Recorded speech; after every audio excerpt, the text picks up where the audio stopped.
Baik, bismillahirrahmanirrahim. Assalamualaikum warahmatullahi wabarakatuh. Warahmatullahi wabarakatuh. Bismillahirrahmanirrahim. Alhamdulillahirabbil alamin. Hamdan katsiran tayyiban mubarakan fihi kama yuhibbu rabbuna wa yarda. Asyhadu an la ilaha illallah wahdahu la syarikalah wa asyhadu anna Muhammadan abduhu wa rasuluhu la nabiyya wa la rasula ba'dah. Allahumma salli wa sallim ala sayyidina Muhammad wa ala alihi wa ashabihi wa man tabi'ahum bi ihsanin ila yaumil qiyamah. Baik, ikhwah fillah sekalian, alhamdulillah kita kembali ya bersama-sama di malam ini, diizinkan kembali oleh Allah Subhanahu wa taala ya, dengan puji dan syukur kepada Allah Subhanahu wa taala kita dipertemukan kembali setelah beberapa pekan bahkan bulan ya. Terakhir kita bulan Oktober melakukan review buku dan alhamdulillah Allah berikan kembali kepada kita ya, dengan taufik dari Allah Subhanahu wa taala kita kembali melakukan review buku pada malam hari ini.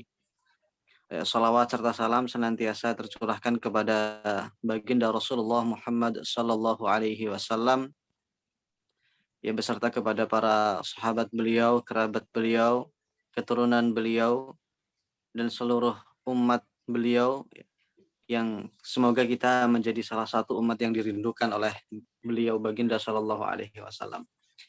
Oke, baik. Sebelumnya saya ingin menyapa pemateri kita dulu, Ustadz Abdul Rosid. Bagaimana kabarnya, Ustadz? Sehat, Ustadz ya? Sehat, Ustadz. Alhamdulillah, lama tidak bersua, lama tidak berjumpa.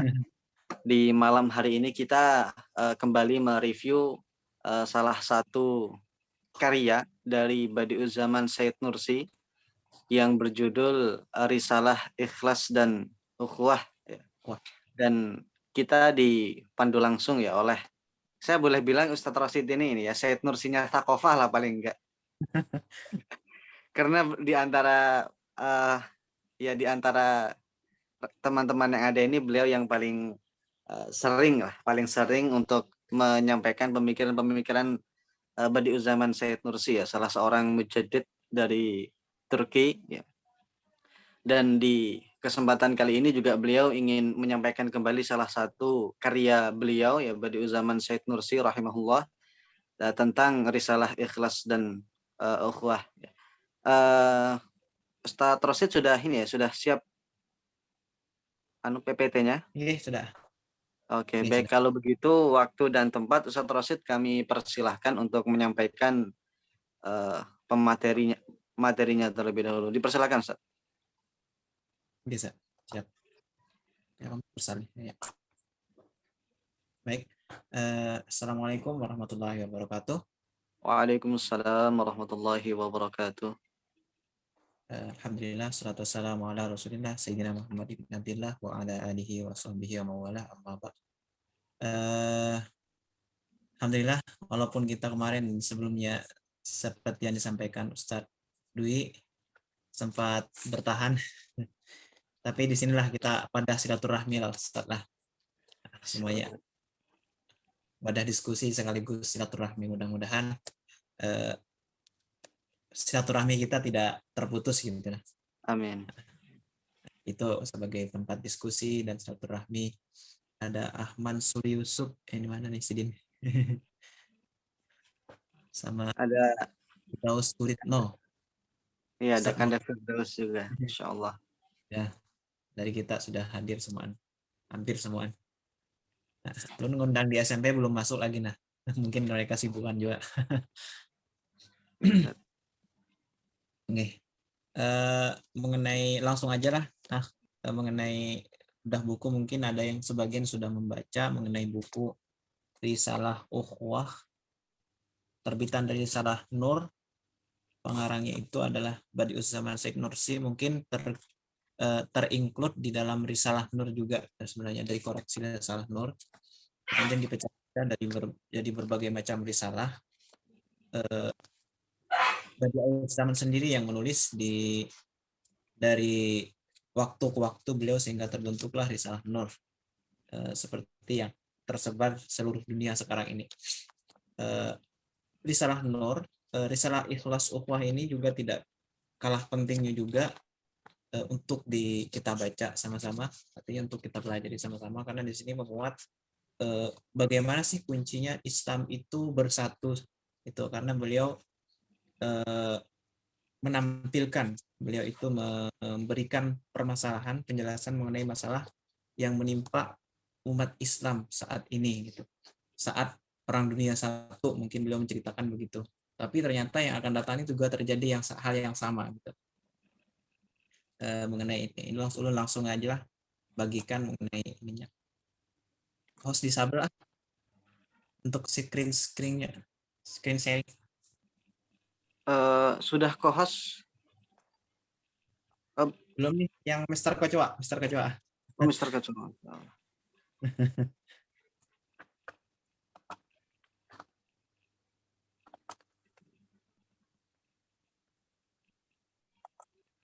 Oh ya ini.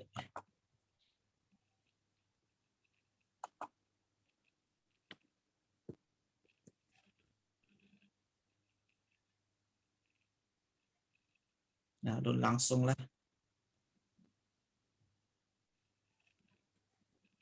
Terima kasih Ustadz Alex sudah masuk juga nih beliau dari SFB. Alhamdulillah. Risalah Ikhlas. Di masalah pertama, di bab pertama, beliau itu memberikan penjelasan mengapa sih ahlul haq dan itu sering berpecah, dan sebaliknya itu ahlul batil itu selalu bersatu. Itu permasalahan kunci pertama di risalah Ikhlas dan Ukhuwah ini, beliau yang memaparkan pertama itu ini, mengapa ahlul haq itu berpecah. Di antaranya memang ahlul haq ini ya rata-rata para umat Islam gitu. Artinya mereka yang menyerukan pada kebaikan. Tetapi fakta di lapangan justru mereka tidak bisa bersatu. Itu oleh karena itu beliau menjelaskannya dari berbagai macam penyebabnya. Di antaranya pertama itu beliau mengatakan kalau tugas ahlul haq yang ada ini tertuju kepada masyarakat, dan sedangkan upah mereka itu tidak pasti. Dan yang diharapkan memang ridha Allah, tapi kadang ada juga upah dari manusia, dari duniawi mereka, ada juga berupa penghormatan masyarakat dan lain-lain. Oleh karena itu ketika mereka ahlul haq ini tujuannya adalah upah duniawi atau pengaruh duniawi, maka terpecahlah umat Islam itu, ahlul haq itu sendiri. Dan yang kedua itu diantaranya ahlul haq bersandar pada kebenaran sehingga tidak perlu merasa bersatu, karena sandaran kebenaran tadi berdasarkan ijtihad masing-masing, mereka tidak perlu merasa perlu bersatu gitu, kata beliau. Yang ketiga, kadang juga menyalahgunakan semangat tinggi yang mereka miliki.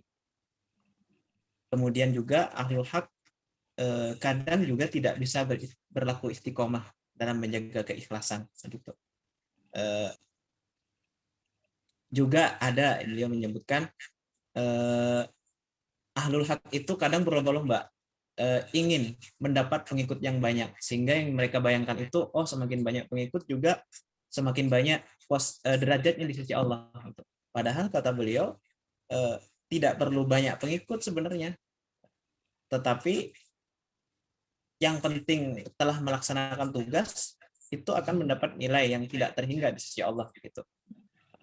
Kata Badi'uzzaman Said Nursi. Tidak sedikit nabi itu yang kadang tidak mempunyai umat, kata beliau. Tapi fakta di lapangan memang terkesannya terpecah belah. Sebagai contoh, nih sedikit memaparkan lagi dengan permasalahan yang ada. Para ulama misalkan, para ulama, tokoh-tokoh masyarakat, tokoh-tokoh agama itu di beberapa tempat yang saya amatin terkesannya pecah. Kenapa? Misalkan di sebuah daerah itu ada sebuah pesantren dan langsung dipimpin oleh kiainya langsung. tiba-tiba dari tahun ke tahun ada lagi pesantren di situ dengan alumni yang sama mendirikan pesantren yang sama. Di tempat ulun tuh ada juga seperti itu kasusnya. Akhirnya terjadi persaingan antara pesantren ini dan pesantren ini gitu. Persaingan ya itulah salah satu bukti jadinya pecahnya hak itu. Sebaliknya kesimpulan dari kenapa Ahlul Batil itu selalu bersatu karena mereka itu merasa yang dicari itu dunia aja.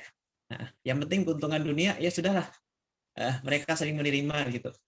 Tidak perlu saling bersaing, tidak, tapi mereka justru bersatu dalam rangka menghadapi ahlul haq itu sendiri. Karena musuh mereka itu ya kebenaran itu sendiri, mereka bersatu untuk meraih semuanya milik bagian dunianya di situ. Kemudian kata beliau, solusinya apa? Karena ada di hadis juga, nanti di akhir zaman itu ada umat Islam ini akan seperti buih di lautan. Itu yang diramalkan oleh Rasulullah. Para sahabat kemudian bertanya, wahai Rasulullah, apakah waktu itu kami ini banyak atau tidak? Banyak ya, kata beliau.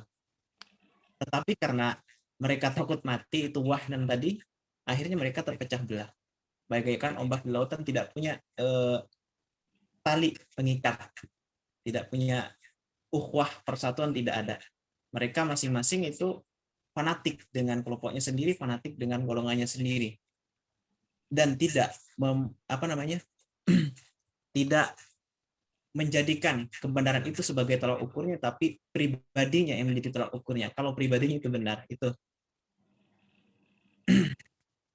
ada juga di dalam hadis itu mengatakan kalau nanti umat Islam itu bagaikan makanan yang dihidangkan dan dimakan oleh musuh-musuhnya habis.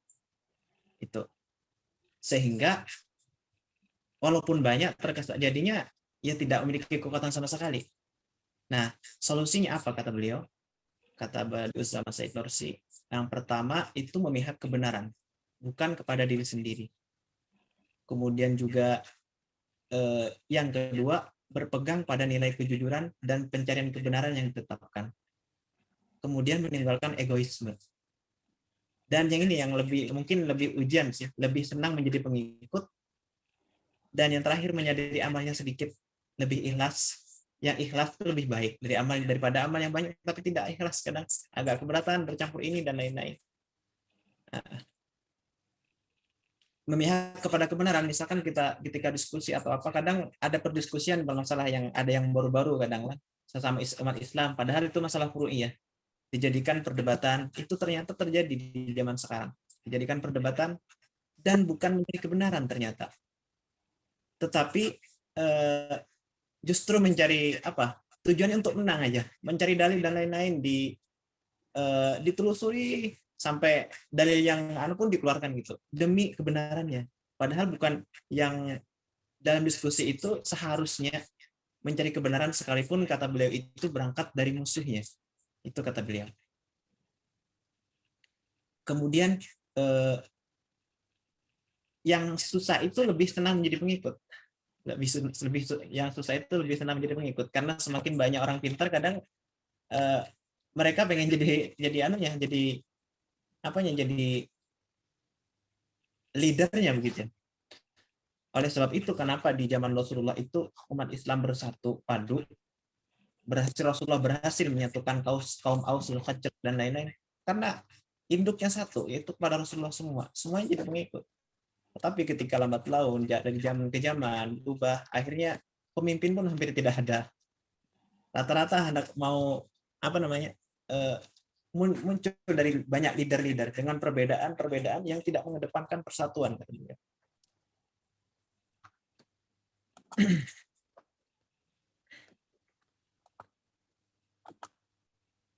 Nah ini lagi. Kemudian di risalah Ikhlas yang kedua, beliau mengatakan apa itu sih kunci juga persatuannya di risalah Ikhlas kedua. prinsipnya gitu.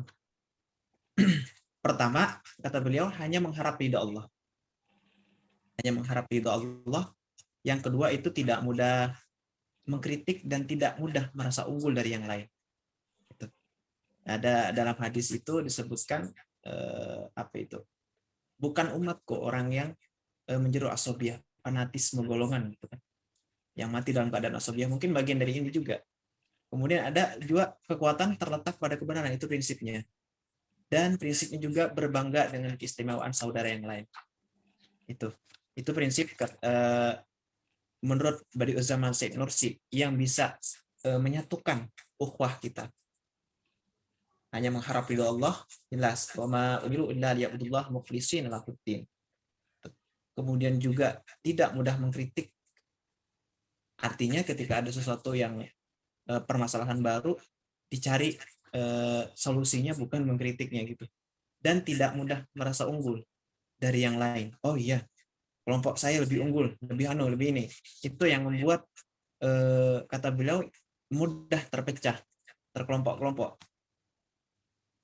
Dan kekuatan terletak pada kebenaran. Kemudian juga kuncinya kata beliau berbangga dengan keistimewaan saudara yang lain. Itu. Apa sih sarana meraih keikhlasan? Antara ukhuwah dengan ikhlas ini kata Badi'uzzaman Syekh Nursi sangat berkaitan. Dari ikhlas itulah muncul yang namanya ukhuwah. Ikhlas itu kuncinya, kemudian dengan kunci ikhlas itu insya Allah persatuan itu akan ada gitu, akan terwujud. Oleh sebab itulah kuncinya tadi adalah mengharap ridha Allah tadi, ikhlas. Makanya di berbagai kitab itu pasti yang pertama itu babnya pasti mengenai ikhlas terus. Yadus Solihin, Tanbihul Ghafilin dan lain-lain. Apa sih ikhlas? Itu. Mungkin intinya anta'budullah ka'annaka tarahu ilam tahu fa innallaha yaraka, itu ihsan. Mengharap ridha Allah seakan-akan hendaknya beribadah seakan-akan Allah itu melihat. Jika tidak mampu, maka seakan-akan engkau melihat Allah. Jika tidak mampu, maka seakan-akan Allah melihatmu gitu. Artinya tidak mengharap penglihatan dari orang lain, tapi benar-benar ikhlas. Misalkan memberi, maka tangan kanan melupakan, tangan kanan beri, tangan kiri yang melupakan. Artinya tidak mungkin sesuatu itu ikhlas, hanya mengharap ridha Allah. Nah, apa sih sarana meraih ikhlas kata beliau? Pertama itu robitotul maut, artinya mengingat mati. Mengingat mati, sering mungkin kita sering ziarah atau apa gitu. Itu salah satu mengingat mati. Dengan kita mengingat mati itu, maka harapan-harapan angan-angan kita yang sebesar-besarnya, walaupun kita insan yang sangat lemah, tapi angan-angan kita melewati dari kemampuannya, kadang itu kata beliau insya Allah akan terputus dengan cara mengingat mati itu sendiri. Itu kata beliau. Karena kullu nafsin dha'iqatul maut, tiap-tiap yang bernyawa itu pasti merasakan mati. Kenapa? Mungkin karena umur kita yang sangat sedikit kata beliau. Dengan umur yang sedikit itu, maka harapan yang jauh, yang panjang itu akan terputus di situ. Bahkan tidak hanya kematian yang terbayang kata beliau ketika mati. Semuanya yang berkenaan dengan akhirat itu akan terbayang semuanya. Gitu.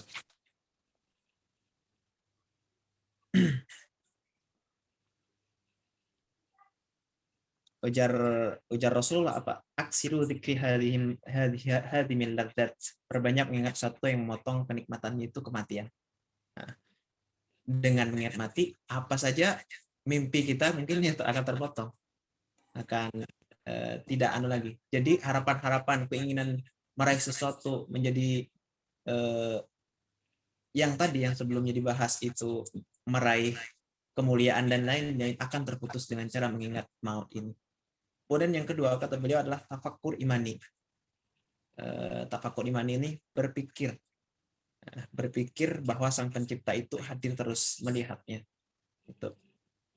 Berpikir bahwa sang pencipta itu hadir, selalu melihat, selalu mengawasi, selalu selalu mengetahui tentang kita. tidak pernah lalai, kata beliau. Dengan cara itu maka sifat-sifat yang mengejar yang menjadi pola perpecahan itu hilang. Sifat-sifat diantaranya adalah ria. Dengan ria itu kan tujuannya untuk disanjung orang, dipuji orang sehingga dikenal dan lain-lain, itu akan hilang dengan cara tafakkur imani tadi. Kalau tidak mampu, ya dengan tafakkur melalui penciptaan. Tafakkur inna fi khalqis samawati wal ardi wa ikhtilafil laili wan nahar la ayatil liqaumin yatafakkarun. Sesungguhnya penciptaan langit dan bumi itu dan perpindahan siang dan malam dan lain-lain itu terdapat tanda bagi orang yang bertafakkur, berpikir. Kemudian apa sih yang menjadi kadang beberapa ahlul haq itu kadang menjadi tidak begitu ikhlas, yang menyebab terhalang keikhlasannya apa?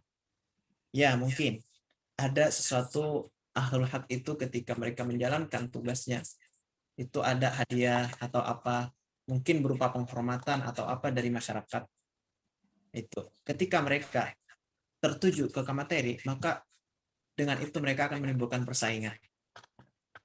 Nah, itu yang menyebabkan keikhlasan itu akan cacat, akan berkurang, nyaris. Termasuk dalam firman-Nya wala tashtaru bi ayati tsamanan qalila. Itu kata beliau zaman Syekh Nursi. Memang dalilnya agak greget sih, tapi beliau itu membuat ke dalam bukunya begitu. Wala tashtaru bi ayati tsamanan qalila. Janganlah engkau menjual ayatku dengan keuntungan yang sedikit. Apa keuntungannya? Keuntungan materi tadi, kata beliau. Dengan ria itu juga membeli keuntungan yang sedikit, kata beliau, menukar. Jadi lumayan beliau memberikan dalilnya wala tashtaru bi ayati tsamanan qalila. Kenapa yang disebabkan itu? Karena didominasi oleh nafsu amarah, kata beliau. Kemudian juga penghalang keikhlasan yang kedua adalah cinta kedudukan. Cinta kedudukan ini juga disebabkan oleh nafsu amarah yang bersifat ego, ya. Mencari pangkat, mencari kedudukan, ingin terkenal dan lain-lain. Itu juga memunculkan sifat syirik yang samar, syirkul asghar, itu riya dan ujub sekaligus yang jelas-jelas merusak keikhlasan. Kalau di Tanbihul Ghafil itu orang yang riya itu nanti amalnya tidak diterima, walaupun sah, tetapi di akhirat nanti ada beberapa amalannya yang tidak ditolak oleh Allah Subhanahu wa taala. Justru disuruh cari dengan orang yang diriainya. Minta riya dengan siapa dia? Itu disuruh mencari amal yang ke sana, balasannya.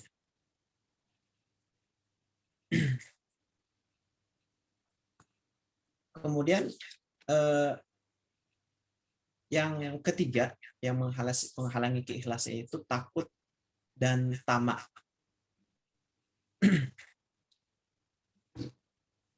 Yang faktor yang ketiga yang menghalangi keikhlasan itu takut dan tamak. Dengan keserakahan dan takut, misalkan takut kehilangan apa, takut kehilangan jabatan dan lain, akhirnya takut kehilangan kedudukan, akhirnya keikhlasan berkurang.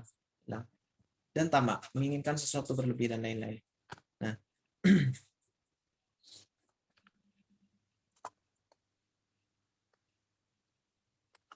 mungkin ini agak sedikit sih, bukunya agak tipis ya. Tidak terlalu banyak. Kemudian dari istilah yang ketiga, istilah ukhuwah yang ketiga, perpecahan itu diantaranya salah satunya adalah permusuhan. Nah, permusuhan itu beliau mendefinisikan dengan kezaliman semuanya. Permusuhan kezaliman dalam pandangan hakikat, kata beliau, ada yang buat dalam pandangan hikmah termasuk kezaliman juga, dan dalam pandangan Al-Quran juga kezaliman. Permusuhan kezaliman dalam pandangan hakikat itu ibaratnya, kata beliau, seorang kapal, sebuah bahtera, kemudian ada anggota dari bahtera itu yang suka merusak kapal, suka membocorin dan lain-lain. Artinya dia telah berbuat zalim terhadap semuanya yang ada di kapal tersebut. Seperti itu juga, kata beliau, ketika permusuhan dengan sesama saudara Islam dan lain-lain, itu ibaratnya kita menumpang sebuah bahtera keislaman, bahtera Nabi Muhammad, tapi kita yang membocori bahtera tersebut dengan permusuhan, sehingga bisa menenggelamkan seluruh umat seluruhnya. Begitu. Kekuatan Islam ditenggelamkan oleh permusuhan itu sendiri. Kemudian juga permusuhan adalah kezaliman dalam pandangan hikmah. Cinta dan permusuhan itu adalah dua hal yang berlawanan. Jadi dengan permusuhan mungkin cinta di awalnya cinta, dengan permusuhan tadi, maka cinta itu akan berkurang dan berubah menjadi kebencian. Itu kata beliau. Oleh sebab itu Rasulullah SAW bersabda, la yuhillu lil muslim ayyahjura akhahu fawqa salasin ayyamin. Tidak halal bagi seorang muslim untuk memusuhi saudaranya di atas lebih daripada 3 hari. Andai-andai ada saudaranya berbuat kesalahan, kata beliau, jangan dibenci. Tetapi harus kita memunculkan rasa empati dan membangun sama-sama kembali. Bukan malah dimusuhi, kata beliau. Kadang kan ada kasus-kasus yang kita tidak melihat sisi Islamnya, tidak melihat apanya, tapi langsung dicap buruk dan lain-lain. Tanpa menegur, kata beliau. Tanpa memperbaiki orang tersebut, langsung kita musuhi dan lain-lain. Langsung kita sisihkan. Padahal itu adalah bentuk kezaliman, kata beliau. Kemudian kemusuhan dalam kezaliman dalam pandangan Al-Quran. Itu wala taziru waziratu wizra ukhra. Allah berfirman itu di Quran surah Al-An'am. Dan seseorang yang berdosa tidak akan memikul dosa orang yang lain. Ada juga sambungannya, ada di ayat lain tuh, ada juga beliau, innal insana lazalum, innal insana lazalum. Sesungguhnya manusia itu sangat berlaku zalim.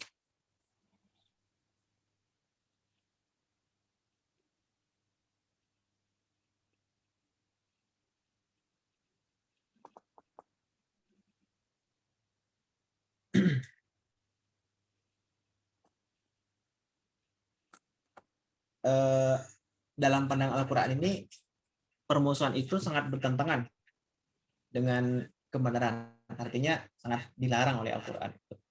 Kemudian juga permusuhan dan perpecahan itu membahayakan kehidupan sosial, jelas. Persatuan dan kesatuan itu dengan permusuhan itu hancur. Dan permusuhan dan sifat keras kepala merusak kehidupan spiritual dan kemudian ibadah kepada Allah. Makanya di Riyadhus Shalihin itu dibilang kalau punya dosa dengan Allah itu mudah.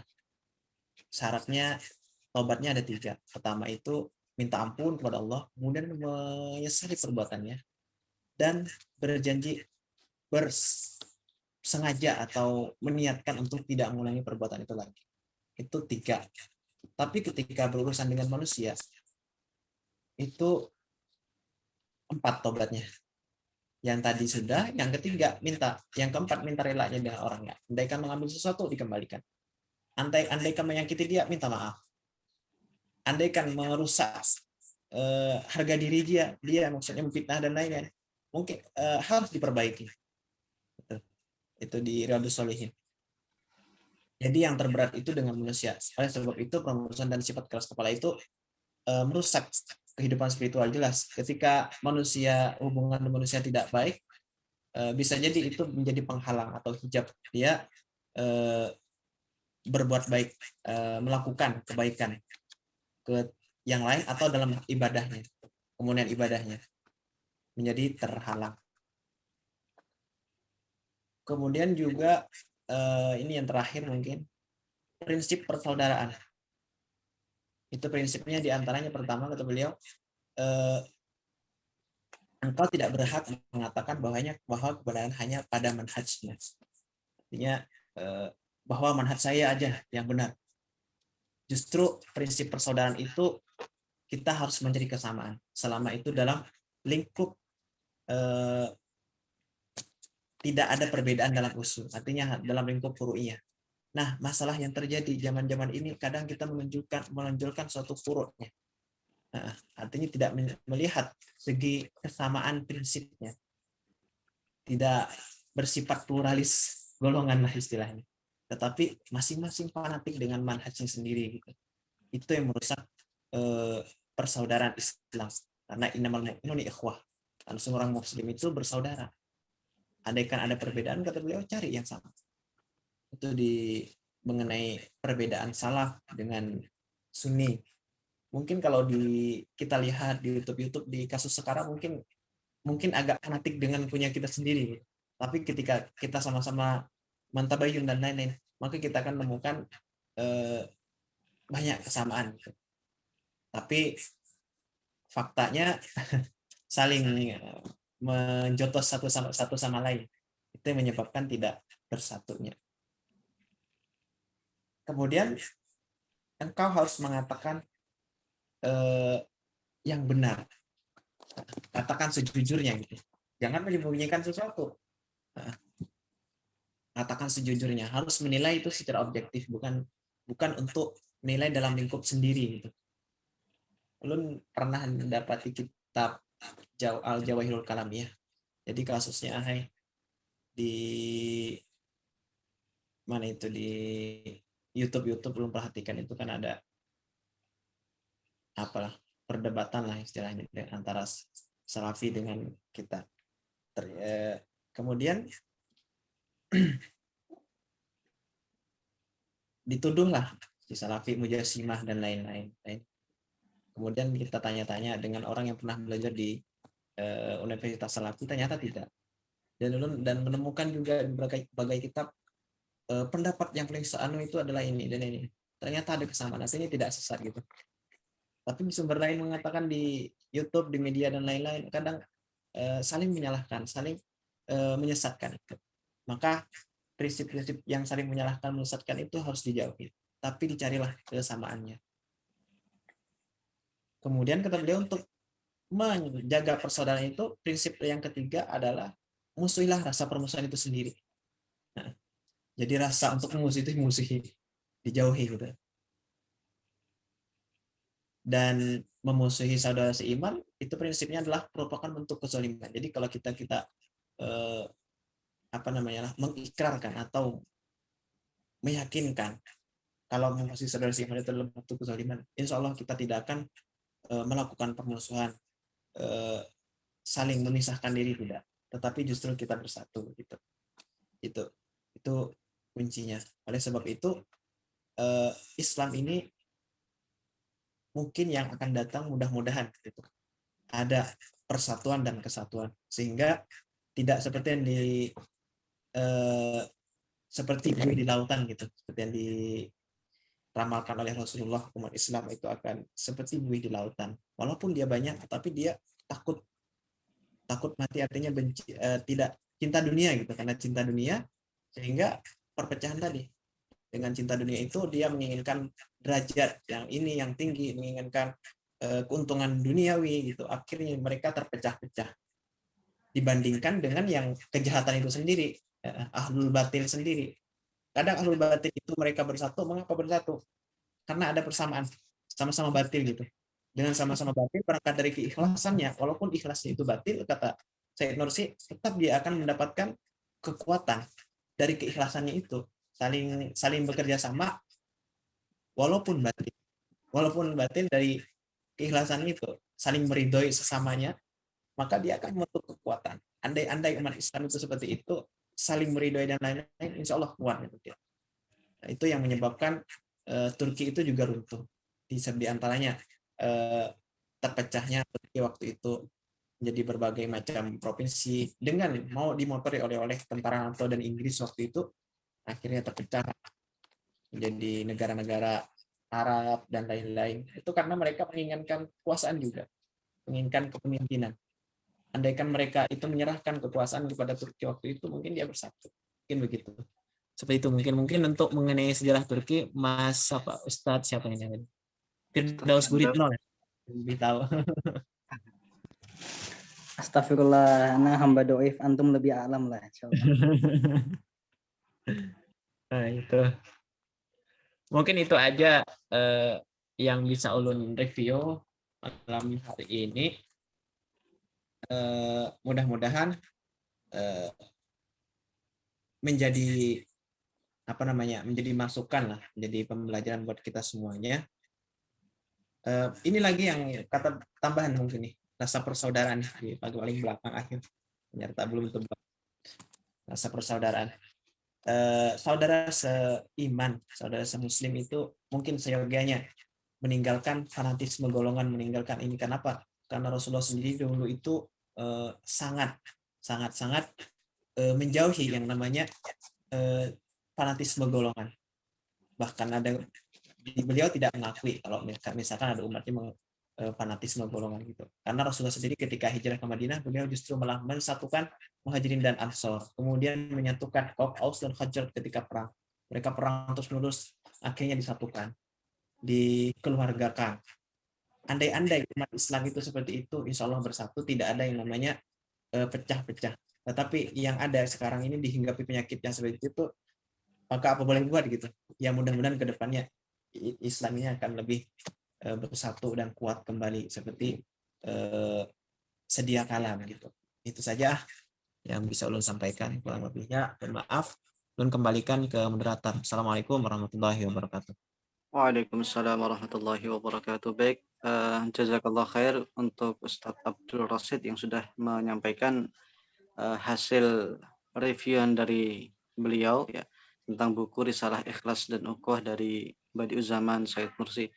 Oke, selanjutnya kita diskusi. Silahkan barangkali dari saya lempar ke audien terlebih dahulu, barangkali ada yang ingin didiskusikan.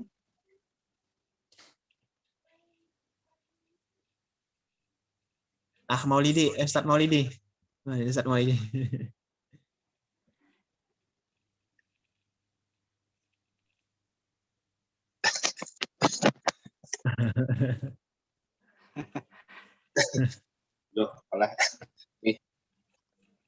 Bismillahirrahmanirrahim. Assalamualaikum warahmatullahi wabarakatuh.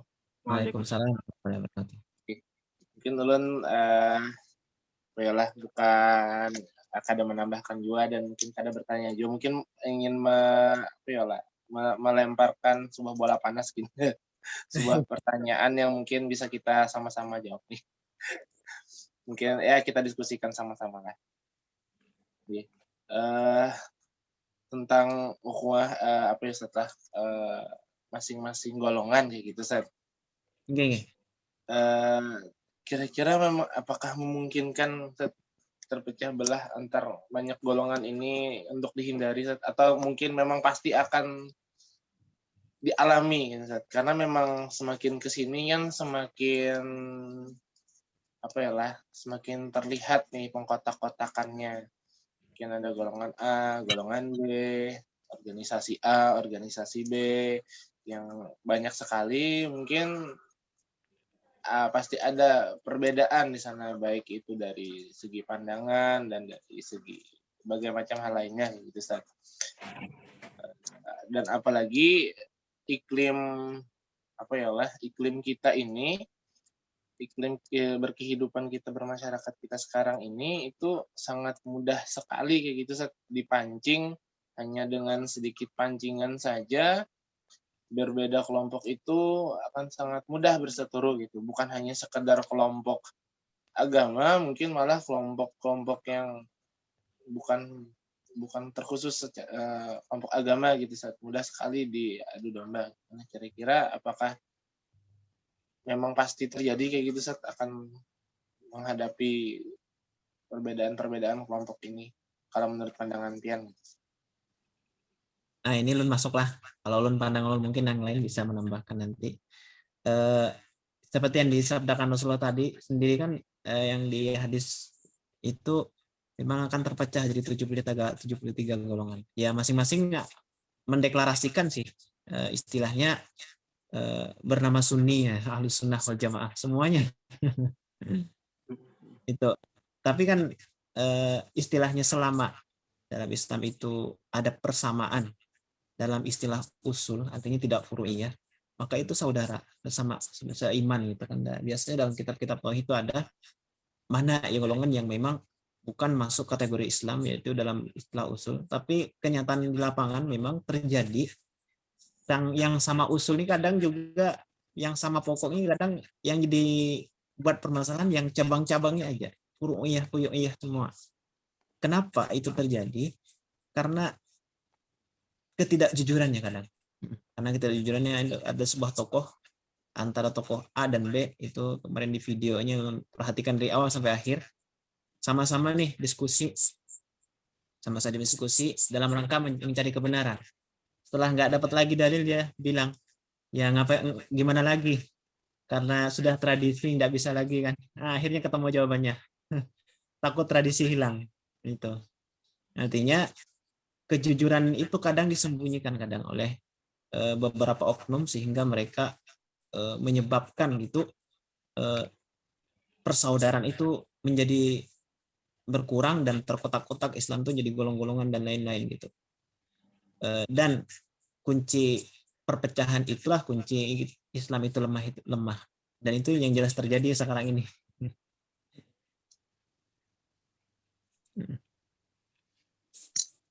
Itu kalau pandangan ulun dan masyarakat pesantren sini, di mana kalau pesantren di sini itu lebih pro dan lebih mengedepankan persatuan gitu. Seperti kata kiai saya itu, sama-sama jujur lah kata, kalau menilai kata beliau mengenai tauhidnya atau apa gitu, soal tauhid Asy'ari, Maturidi dengan Salafi harus sama-sama jujur kata beliau. Andaikan kita sama-sama jujur, ya insya Allah sama, saling menerima.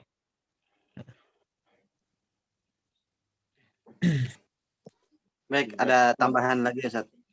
Memang mutlak itu setelah pasti akan terjadi mungkin perbedaan golongan ini setelah yang diantara kita semua yang sedang terkumpul di sini, cuma tetap tadi kayak apa kita bisa membangun persaudaraan walaupun berbeda-beda kelompok. Artinya jangan cuman Bhinneka Tunggal Ika ke agama lain lah, sesama agama juga kan harusnya. Pluralisme ke agama lainnya sesama agama dulu lah, jangan kan gitu. Kadang kita ada oknum lah istilahnya kan, lebih ke bineka ke agama lain ketimbang dengan agamanya sendiri gitu.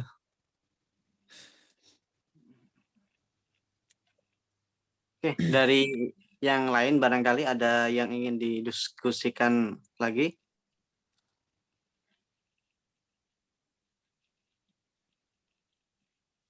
Mungkin ada lagi.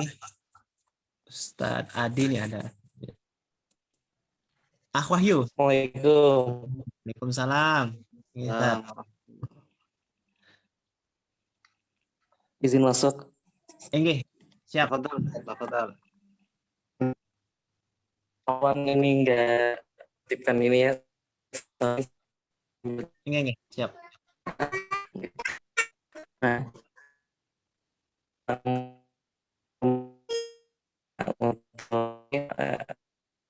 Itu kali ikut kajian bedah buku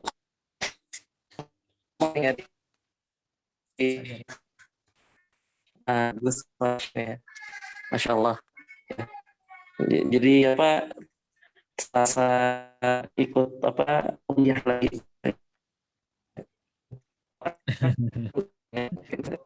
ini tentang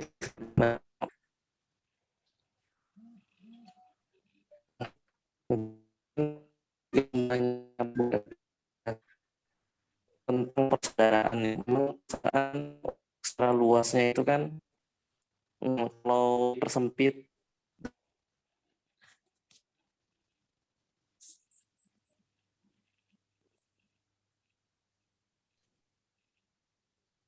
mohon maaf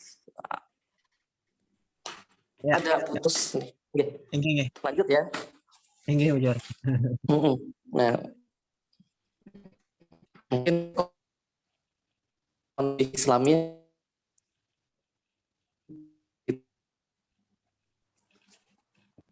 udah di buku ini lebih ke ukhuwah Islamiyah ya, Ustaz. Iya, lebih ke ukhuwah Islamiyahnya, persatuan. Iya, persatuan. Memang kalau berkaca dari apa? Kalau berkaca dari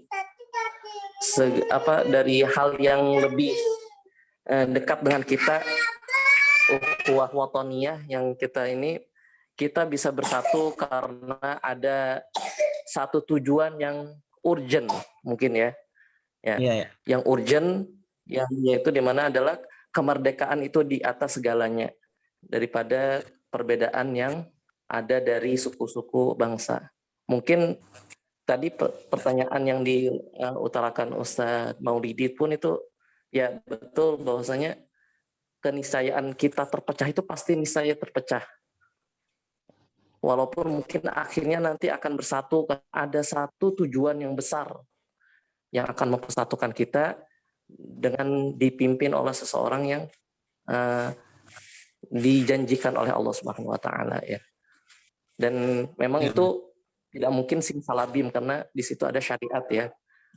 Tidak akan simsalabim, pasti ada syariat yang akan menuntun kita untuk bersatu ke depannya ya di luar ini. Nah, mungkin sama Ustaz tadi itu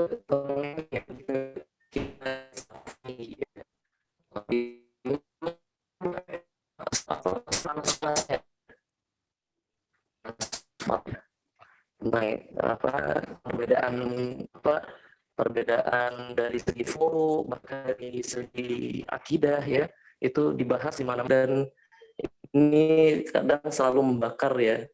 Kalau kita ini ada benarnya yang dipikir, ada kelirunya atau gimana gitu lah. Intinya mungkin memang khawatiran di mana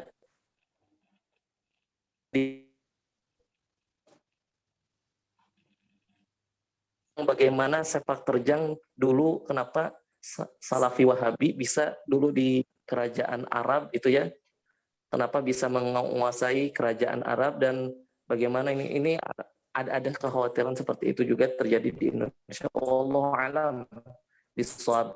Apakah karena kedangkalan, apakah memang seperti itu Ustaz? Kalau dari segi ininya, bukannya ingin mempertajam perbedaan, akan tapi memang dari segi sejarah yang pernah dengar gitu ya. Apakah kira-kira itu akan terjadi juga di Indonesia gitu? Itu aja mungkin Ustaz. Mungkin dibukakan kembali. Kalau ulun sendiri kan mungkin ada yang ahli sejarah juga yang mungkin bisa membahas di sini. Mudah-mudahan tidak salah juga kan. Ulun kadang membaca beberapa versi buku. Jadi dari sana sepak terjang Salafi Wahabi ini memang kalau kita menilai secara ukhuwah Islamnya, insya Allah bisa ditoleransi. Tapi kalau versi dari Sayyid Ahmad Zainuddin Dahlan memang sepak terjangnya lumayan yang akan terjadi mungkin di Indonesia. Tapi sebenarnya kadang juga tidak. Kalau kita melihat dari tokoh-tokoh yang ada di Indonesia, justru kadang netral. Kenapa di Arab Saudi waktu itu sepak terjang Wahabi seperti yang digambarkan oleh Sayyid Ahmad Zainuddin Dahlan dalam kitab Fitnatul Wahabiyah kalau nggak salah. Karena waktu itu kan Turki Utsmani memang lemah, dan di waktu yang sama itu Mekah itu jatuh ya, daerah Arab, Jazirah Arab itu kan Saddam Hussein kan waktu itu rasanya mengkudeta, berontak dengan terhadap Turki, memisahkan diri. Di situ yang jadi garis bawahnya. Kemudian kalau nggak salah itu Salafi Wahabi kemudian ngambil alih dan kemudian diserang kembali oleh Turki Utsmani kalau nggak salah begitu. Diserang kembali.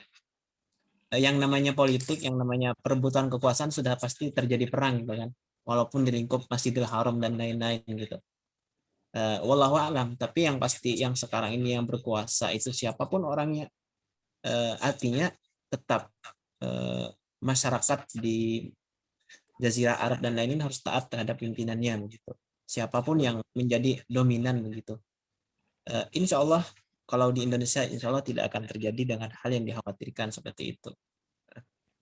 Selama para tokoh itu masih menjalin yang namanya persaudaraan, masih mengutamakan persaudaraan, artinya tidak memaksakan kelompoknya sendiri, tetap intinya berada di bawah Bhinneka Tunggal Ika, berbeda-beda tetap satu, ketuhanan yang Maha Esa, tetap gitu kan.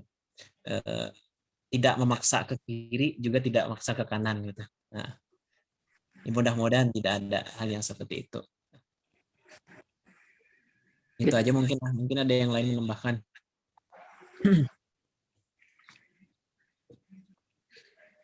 Ada lagi yang ingin menambahkan?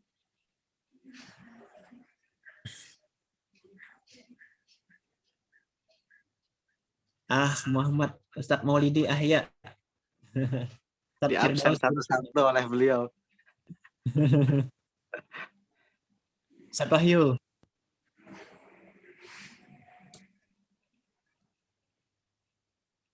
Skip ya beliau.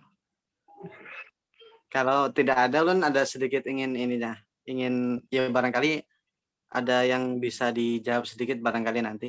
Kan ini tadi disampaikan tadi di mana ya, coba buka slide ke ini slide ketiga atau kedua tadi, lupa. Siap. Slide ketiga atau kedua?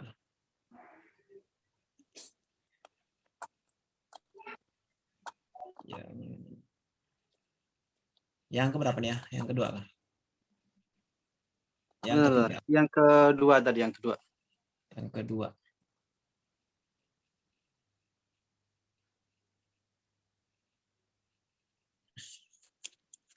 Avans, lain. Yang atasnya lagi lain ya? Atas. Iya. Nah, begini sebenarnya pandangan daripada gagasan bersatu ini banyak juga disampaikan para tokoh-tokoh bangsa ya, tokoh-tokoh bangsa maupun tokoh-tokoh agama itu sudah banyak yang ingin meramu konsep seperti ini. Boleh saya sebutkan misalnya ya berdirinya MUI sendiri kan juga ingin memfasilitasi itu. Kemudian di antara cendekiawan yang lain misalnya hadirnya MIUMI ya, yang di sana juga banyak dari tokoh Salafi sampai Nahdiyin di MIUMI. Kemudian juga banyak lembaga-lembaga yang berdiri sendiri, semisal kalau tidak salah INSIS juga banyak di antara asatid mereka yang background yang berbeda itu.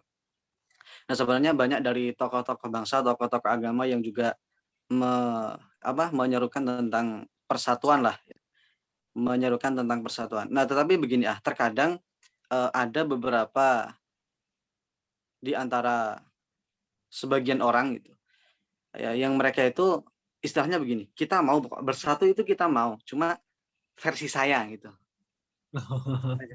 Nah, terkadang itu masalahnya di sana. Jadi mereka bukan tidak mau bersatu ya. Mereka mau bersatu, cuma versi saya. Nah, itu kan susahnya di sana. Nah, sehingga terkadang itu di beberapa ya boleh dikatakan beberapa lembaga, beberapa tokoh itu lebih mengedepankan bagaimana kita saling bertoleransi, saling menemukan titik persamaan ya. Karena ketika mencoba untuk kan tadi sudah disampaikan ya, ketika mencoba untuk menyatukan semua golongan yang ada itu malah justru menyebabkan timbulnya golongan yang baru.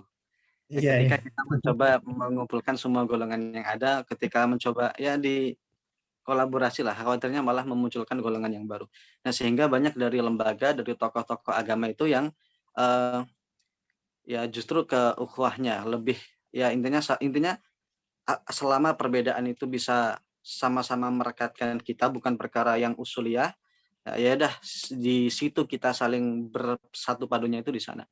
Nah, kemudian yang juga ingin yang ingin jadi ya mungkin pertanyaan dari saya sih yang barangkali bisa perlu ditanggapi, yang terkait disampaikan oleh Said Nursi ya, Badi'u Zaman Said Nursi rahimahullah, bahwasanya ahlul haq itu bersandar kepada kebenaran.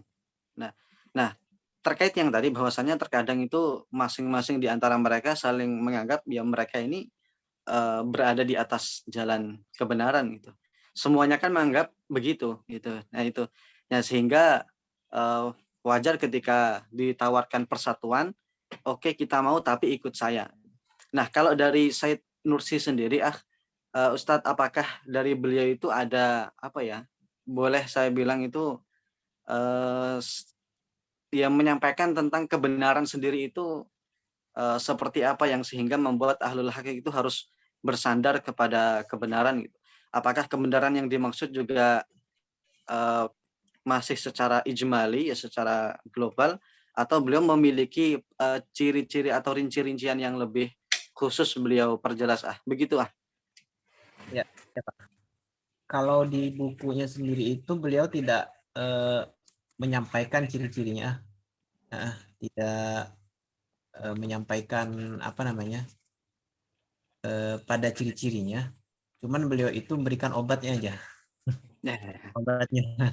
Itu kata beliau, mungkin memang perbedaan ini kadang untuk yang furu'iyah mungkin lah. Itu mungkin yang furu'iyah itu memang dari awal ya. Memang dari awal kadang ada perubahan-perubahan, ada perbedaan-perbedaan ya antara para sahabat. Kadang-kadang kan meriwayatkan berbeda-beda kadang sumbernya. Nah, di antaranya misalkan istilah minum, berdiri dan duduk. Ternyata ada sama-sama hadisnya. Ada yang Rasulullah berdiri, ada yang minum duduk. Jadi disitulah kita pentingnya berkiblat kepada para ulama yang menafsirkan para hadis. Artinya tidak langsung kembali loncat hadis Al-Quran dan hadis gitu. Sehingga muncullah pendapat, berbagai macam pendapat. Ada yang mengatakan makruh, ada yang mengatakan boleh, dan lain-lain. Nah itu yang menjadi perbedaan. Nah itu yang istilahnya furu'iyah. Beliau tidak menyebutkan kunci dari kebenaran itu sendiri, kategorinya, cuman beliau memberikan obatnya. Di antara obatnya kata beliau mencari apapun alasannya yang membuat ikatan persatuan itu, cari itu. Apapun bentuknya dicari. Jadi seperti Ustadz Adit katakan tadi, cari kesamaan, sama-sama cita-citanya apa gitu. Misalkan Indonesia bersatu karena cita-citanya sama, yaitu kemerdekaan, sehingga bersatu walaupun berbeda-beda itu. Nah, itu yang harus dicari pertama beliau. Kemudian apa namanya? Bertindak secara positif, artinya membangun. Nah, bertindak secara positif, membangun itu walaupun bertindak berdasarkan manhajnya, tapi tanpa berpikir untuk memusuhi orang lain gitu. Nah, artinya tetap bersifat terbuka itu kuncinya kata beliau. Walaupun dengan manhaj sendiri, artinya tetap harus terbuka dengan manhaj yang lain gitu. Artinya tidak fanatis lah gitu. Kadang kan emang harus sesuai dengan manhaj saya gitu kan. Kami gitu. Artinya kalau masih ada istilahnya harus sesuai dengan manhaj kami, itu kan masih ada tersimpan rasa egonya gitu. Tidak mau terbuka gitu. Sama halnya dengan apa namanya?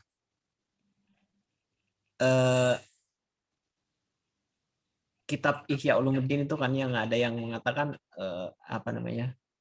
Sumber-sumbernya dhaif semua gitu kan. Ternyata ketika kita bersikap objektif, bersikap adil gitu kan, akhirnya ditelusuri ternyata banyak sumbernya gitu kan. Kemudian bersifat menjadikan prinsip keadilan. Nah, artinya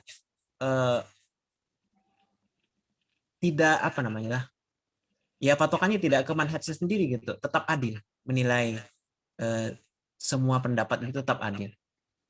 Jadi teringat pesan guru ulun di sini. Jadi kalau menilai kelompok lain itu sih jar beliau, sampean jangan ambil buku-buku NU lah aja sih. Jangan cari-cari kitab-kitab NU, jangan jadinya. Coba cek kitab-kitab yang ada jadinya.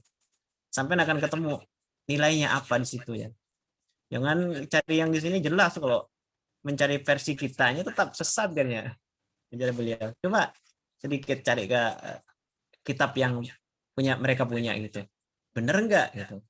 Nah, kalau bersikap seperti itu, insya Allah akan menemukan kunci persatuannya. Kemudian juga jadi beliau kuncinya meninggalkan keinginan nafsu dan sifat egois tadi.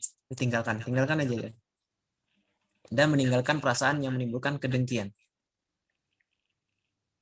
Itu beberapa kunci kata beliau, tetapi tidak menyebutkan si indikatornya kebenarannya itu seperti apa. Wallahu a'lam. Cuma itu kuncinya, obatnya kata beliau. Oke. Siapa? Baik, yang lain barangkali apakah ada? Kalau tidak ada, barangkali kita cukupkan.